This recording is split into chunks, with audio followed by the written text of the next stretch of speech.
À Strasbourg, la sismologie a connu deux métissages, l'influence franco-allemande et la diversité des chercheurs qui l'ont exercée. Mais cette interdisciplinarité a commencé il y a bien longtemps, en Chine. En 132 après Jésus-Christ, alors que les séismes étaient considérés comme une punition divine contre l'empereur, le philosophe Zhang Heng invente le premier pseudo-sismomètre. Lors d'un séisme, la bille contenue dans la bouche d'un dragon tombe dans la bouche de la grenouille en dessous. Le dragon ayant perdu sa bille indique la direction du séisme pour envoyer les secours.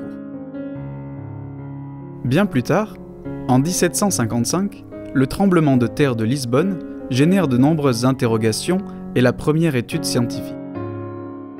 100 ans plus tard, cette étude rejoint celle de Robert Mallet.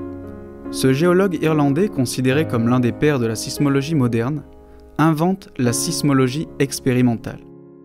Il utilise l'explosion de la poudre à canon pour étudier la propagation des ondes sismiques.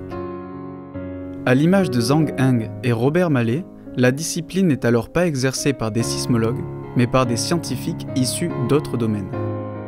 Plus proche de nous, à la fin du XIXe siècle, alors que l'Alsace est allemande, le régime politique souhaite faire de Strasbourg une grande université. Cela permettra à la sismologie de s'affirmer en tant que science.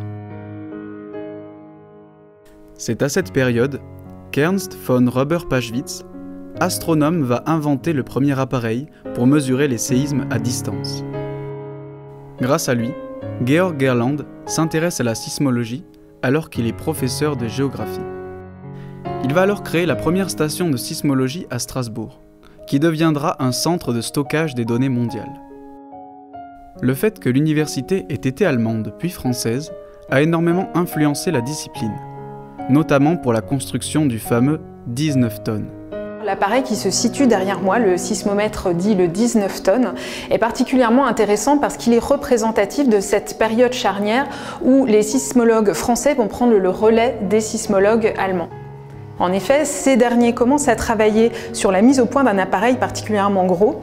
Ils sont interrompus dans leur première démarche par la Première Guerre mondiale et ce sont les sismologues français, après 1919, qui vont finaliser ce travail avec, en 1925, le lancement de l'appareil qui se situe derrière moi et qui donc au final fera 19 tonnes. Aujourd'hui, la sismologie est une discipline à part entière et ses applications variées continuent de refléter le métissage de ses origines.